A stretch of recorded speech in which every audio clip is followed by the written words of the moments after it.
Hi, everybody, and welcome into Inside Sports on LCTV 66. Eric May alongside Nick Dianastasis, and we are going to be talking some baseball, albeit now we're about a month into the season. Exactly, right. And obviously, Nick, everybody coming into the season talking about Bryce Harper, where's he going to end up. We'll save that one for the second segment because I want to divide things up, American League and National League. Sure. I want to start off first with the American League, and of course the defending World Series champion Boston Red Sox. A little slow out of the gate. Right. If you're a Red Sox fan, are you concerned? No, not at all. The Red Sox come into the season, first and foremost, being the defending world champions. They have experience and start off at the beginning of a season a little bit slow, and knowing they can come back and get hot, they're just about the rest of the year. So many games left to play anyway, Yeah. And it's a grind. It's amazing how teams play all those games, that they play 162-game season before the playoffs even start. But they do it. Right. Well, and that's I'm kind of in agreement. I think a lot of times people push the panic button a little bit too soon. Exactly. Because this is not a sprint; it's a marathon. There's a lot of baseball to play before you need to really start pushing the panic button. Yeah. But looking at a team in that same division, the New York Yankees, maybe not so much the fact that their wins and losses, because right now they stand in second place, but the amount of injuries that they've sustained early in the season. To me, that's more of a concern because that could have a longer lasting effect. Exactly. Exactly, Ken, yes. Mm-hmm. All right. What about, of course, the Baltimore Orioles coming off a season they'd like to forget a year ago. And the thing is, I look at their roster, and I don't really recognize any names.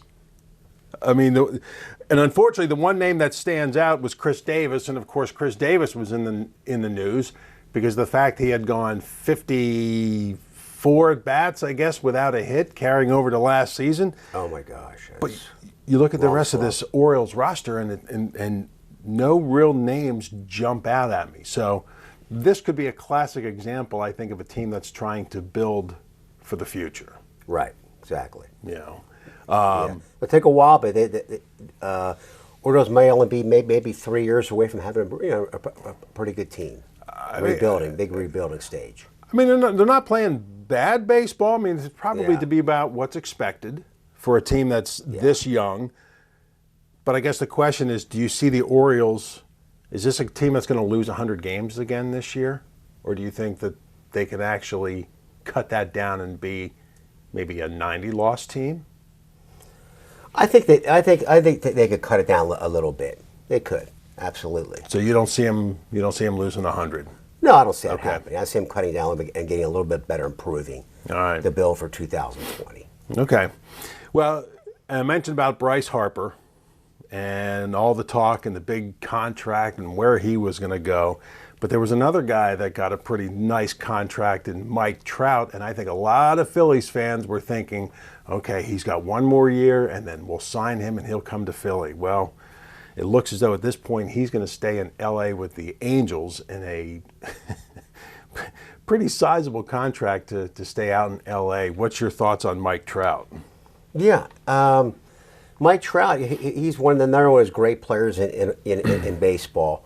It's really been dominating the last several years in the American League with his bat, home runs, RBIs, all that stuff. And a very good all-star, outfielder as well, And I can see why the Angels wanted to give him a big long-term contract. So they're hoping he can finish out his career as an Angel before he retires from baseball. Okay, so now let's just play devil's advocate. Let's say they don't make the postseason this year. Let's look at next year, and let's say that halfway through next season, the Angels are struggling and don't look like they're going to be a playoff contending team. Is it out of the realm of possibility that they might, dangle that carrot out there and see if anybody would be willing to trade for Mike Trout? It's possible. You never know. I mean, the way today's, professional sports world is, you never know anymore. So that's I guess they always might be a possibility. It depends. How many more years Mike Trout wants to remain an Angel. since he loved playing a World Series and winning one, which I can understand why he would. You know, Yeah. I mean, if before he's finished playing one day. my goodness, if you're already making that kind of money, what else is there but to try and get a World Series? Exactly. Yeah, Exactly and of right. course, being born and raised in New Jersey, I mean, you've seen him at Yeah. the Eagles games. Obviously, a Philly Yeah. sports fan. I think Phillies fans would love nothing more than to see him in the Phillies pinstripes. But you know, if it would get down to that, they could basically have him out there for a king's ransom, because think about what it would cost the Phillies, Yeah. as far as talent and maybe money to pay off for Mike Trout. And again, maybe I'm thinking way too far down the road, but just looking at the way the Angels have played so far this year, let's just say this trend continues. Right. You know, they gave him a big contract, but that doesn't necessarily mean he's going to be there the whole time. That's true. There's a lot of truth to that, and you know, the thing is, if the Phillies were interested in getting Mike Trout sometime next year, the year after, this is only if Mike Trout wants to get out of L.A. and play as a Philly, since he's from Millville, New Jersey, and he's a big Eagles fan. He also isn't from baseball. The only thing is how much the Phillies may have to give up to get him. They may have to give up plenty of really good players and prospects just to get that one guy. That's the only thing. Well, but if you're maybe one player short, or at least they think they're one player short, maybe that's the time that you make the move. Maybe it is. Yeah. Because Trout's still in his prime. Yeah. That's a difference, only like late 20s. Yep. So, yeah. Yep. Okay. Well, and you know, you look at the American League, and obviously with the Red Sox being the defending world champs, you're going to look at them as a prohibitive favorite as far as the postseason is concerned. But you got the Houston Astros there, who have really turned it up, of course, winning a World Series a couple of years ago. Yeah. Who do you see getting to the postseason in the American League? Of course, you've got division winners, and then you got the wild card. So who do you see? And I know, again, we're looking months down the road, but I want to make these notes so we can look at this again later in the fall when the season's over, and we'll see how you did with your guesses. Who do you see? All right, let's do it this way. Who do you see winning the AL East? Well, that's interesting, because one of the great surprises this year, it might be kind of like a Cinderella story, a little bit, would be the Tampa Bay Rays. Right. They're in first place American League East, and you know, just a year ago they weren't doing well. They were okay, but they're a lot better start this year. So, you know, and they're the same. I think they're the same division as the Yankees, right? I think they are. Yes. Yankees, Yes. Red Sox, Blue Yeah. Jays. So, who wins the AL East? Kind of early to tell. I think who that might be. That's a very good question. Because you know, Tampa Bay's hot now off that hot start. It's only a month into the season, and it's 5 months of baseball left to play for all these teams before the playoffs. On top of it, I certainly don't want to. Well, you know, for Tampa Bay to win their division, they got to play really consistent the rest of the year, and can't afford to really fall apart at all. Mm-hmm. Not even for 1 month, because they got playing experience team like the Yankees, or won some division titles in their history, and World Series in their history, as you all know. And some of those other really good teams like the Red Sox in that division. The Reds, of course, is winning the World Series last year, as we know. They won. I think the Red Sox won like 4 World Series during the millennium. That's pretty amazing. Yeah. So you're going with the Red Sox to win it? As far as experience, I would probably say that the Red Sox have the advantage, because they're the most experienced, most recent world champion going into this year with Okay. dealing with that. That's All right. The AL Central. Who wins that division? Isn't that division the Minnesota Twins? Twins, Or in Indians, first place? Tigers. Oh my gosh. Okay. I'm going to say Cleveland's liable to come back and win that division. All right. And who wins the West? Astros, Mariners, Rangers, A's, Angels. Oh, that's a tough one, because the Mariners are off the hot start, first place already in their division. Yeah, they're scoring a ton of runs, but Yeah, I don't want to count them out, obviously. you're still in the same division with the Astros. Yeah, I don't really be counting on the Astros either, for that matter. So I'm going to say probably, let's see, I'll say the I'll say the Mariners might win that division if they stay hot, if they don't fall apart. So do the Astros get in as a wild card? That's possible. Okay. And then you got one other wild card. Wow. No, I guess there's two wild cards, right? I think there's at least two wild cards. Yeah. At least two, right. All right. Okay. Well, that's early on, so we'll get to the National League then too. But I'm going to throw out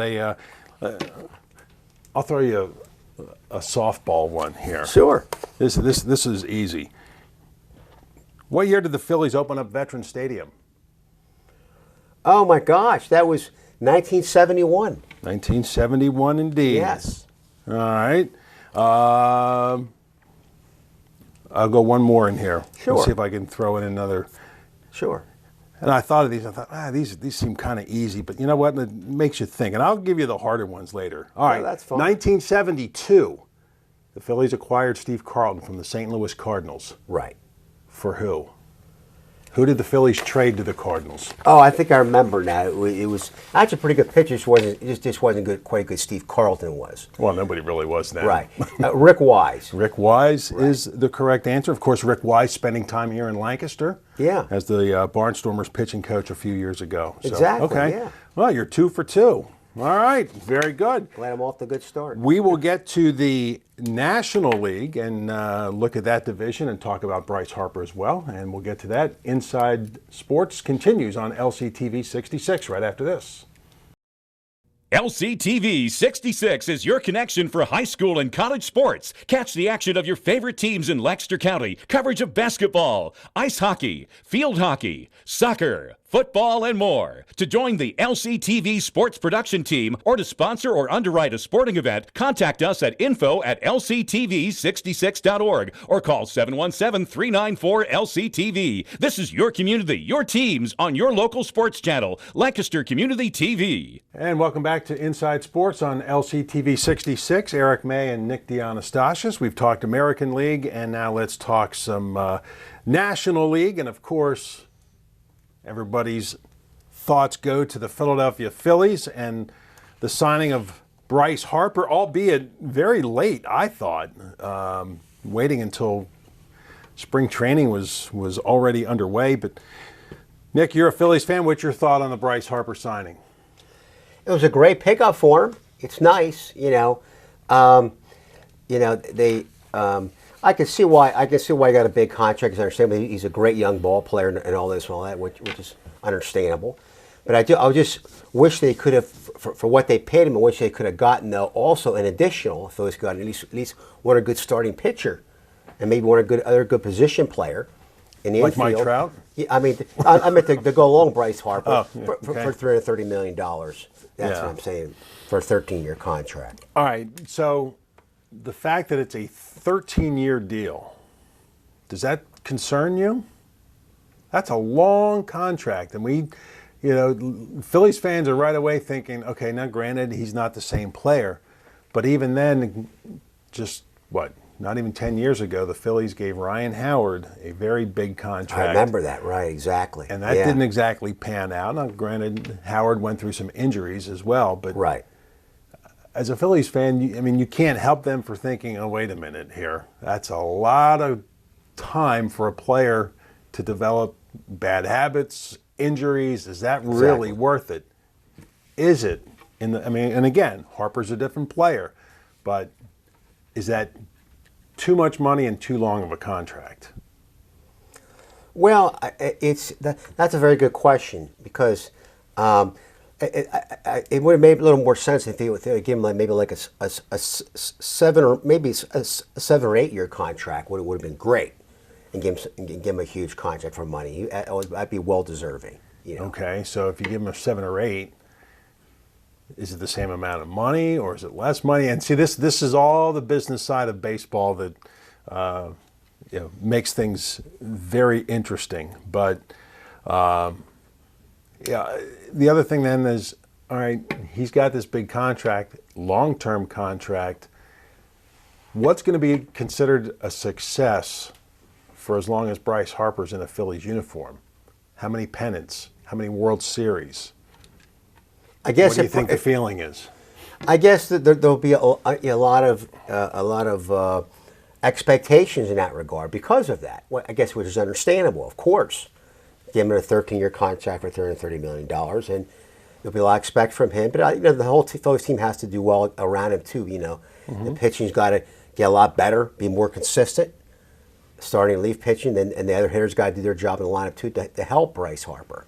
Well, and to the Phillies' credit, they have added some key people this year. Exactly, they have. Segura, it's short. Andrew McCutchen, yeah. Yeah, and personally, I think really the best signing was Real Muto. They got him from the Marlins. Yeah. You get a solid catcher back there to work with the pitching staff, and then what he can do offensively, I think that might have been the best signing that the Phillies might have done this year. I think it's probably right, yeah. Because it's so critical to have a really good catcher to help your pitching staff go through a long grind of a season like a 162-game season. So, okay, so yeah. you mentioned about the pitching staff. You're not really sold on the pitching staff? Well, I mean, you got Aaron Nola, Jake Arrieta, Vince Velasquez, Nick Pivetta. Well, no, in fact, Pivetta's gone now, and Zach Eflin. I actually like most of the starting pitchers. They're all pretty good in their craft. I mean, Aaron Nola's a pretty good young starting pitcher. Had a big year in the Phillies last year, and hopefully he'll get back on track this year and really finish strong the rest of the year out in Aaron Nola with his pitching. Get back to Aaron Nola that we saw play last year. Had a great year in the Phillies last season. And Zach Eflin, he's a pretty good young pitcher to his credit, And some of his other guys, I think they should do pretty well too, and hopefully have a good playoff caliber, consistent year. Okay. Where they won't fall apart all as a team at one of those months during the season. Okay. So it's early in the season. Exactly. But what would you like to see the Phillies do as far as making this team stronger? What do they need to do to make this team stronger? At this point, they seem to have a lot of thumpers in the hitting lineup, pretty good pitchers. Not just a matter of them being able to hold up well for an entire year consistently. Hitting, pitching, defense, everything. Relief pitching needs to also do a better job as well and be more consistent. Not just the starting pitching, of course. They need to, So is this a team that you think will win games, but they're going to win them 8-6? 10-7, there's going to be a lot of high-scoring games, and they're going to give up a lot of runs too? Or do you think that the pitching staff is solid enough that? Well, it's kind of. I think that can kind of vary. They could go through a hot streak where they're pitching solid and they give up very few runs and when they're share pretty many low-scoring games like 1-0, 2-1, 3-2, 4-3, stuff like that. Games like that, but then also I see them winning several high-scoring games as well, like 10-7, 9-6, that stuff. 11-8. Well, there's nothing wrong with that. Hey, they win. It's all that really matters against the end of the day. That's right. And not what the scores are. I thought what's interesting, especially in this first month of the season, you look at the top three pitchers in the National League last year. Yeah. With DeGrom winning the Cy Young, Nola and Scherzer. All three of those guys have not gotten off to a good start this year, but again, you're 1 month in. I think once the weather warms up and these pitchers get into a pretty good flow, you're going to see these guys pitching at the level that they did a year ago. They probably will be. In all likelihood, yes. Okay. All right. Let's get to the actual divisions, and let's start out west. Okay. Dodgers off to a great start. Do the Dodgers win the NL West, or does somebody sneak up and take it away from them? If the Dodgers just stay on track, consistent the rest of the year, they're going to lose some here, and of course they all are. They play such a grind like they play. Teams will play all those games like that in a season. I see the Dodgers being a defending National West champions and nationally champions. I could see them repeating it and winning the National League West. Okay. Yeah. All right. Let's go to the Central.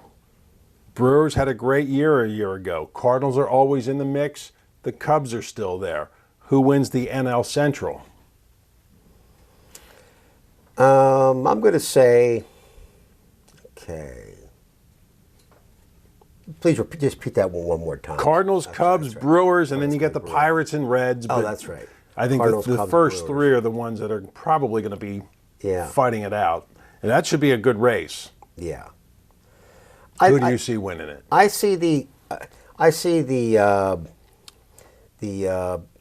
Brewers possibly taking that division. Okay, all right, so you're going to say Brewers. Yeah. Let me know what the wild cards you want to pick. Well, all right. Wild Well, cards. first we got to pick a division winner in the You NL got East. it. Exactly. All right. Right. So do you have your homer hat on, or is there somebody besides the Phillies that's going to win this division? Do the Mets win it? Do the Braves win it? Do the Nationals win it? I'm not going to say the Marlins because that's really taking a shot in the dark. But Yeah. so who wins the NL East? That's kind of a toss-up. You know what I mean? It's just because the Mets are right there on track with the Phillies, just below them by only a game and a half. Mm-hmm. You know, Walk the plank, Nick. Who's gonna win it? Who's gonna win the East? I'll say that the Phillies will play well enough to win the East. But Okay. it won't be by much. Okay. All right. So now I need wild card winners. Who's going to win wild card? I can see the Mets definitely near at least as a wild card team. At least the Mets. Okay. Yeah. All right. Who's another wild card winner? And there's a lot. I mean, this could be a lot of fun this year. You got the Braves, the Nationals, Cardinals, Cubs, Padres, Diamondbacks could. Yeah. Who do you see as another wild card team? I could see the Braves, Diamondbacks card. Yeah. I'll say the. I don't want to count the Cardinals out. They might be a wild card as a possibility. All right. I'll put you down for a wild card. All right. So let's go one step further. Who's playing in the World Series? Well, let's see. I picked the Dodgers to win their division. Picked Yeah, the Phillies to win their division. You have Dodgers, Brewers, Phillies, Red Sox, Indians, Mariners.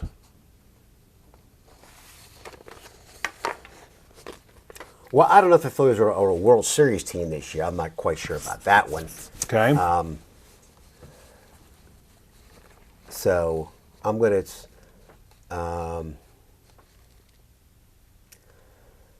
to say it's possible it could be it might be the Dodgers again going to the World Series in the National League because the experience again the World Series 2 years in a row, they could make it 3 years in a row. They're very good. They're solid foundation because experience getting there. Do we have a rematch with the Red Sox, or is there somebody else from the American League? Well, let's see.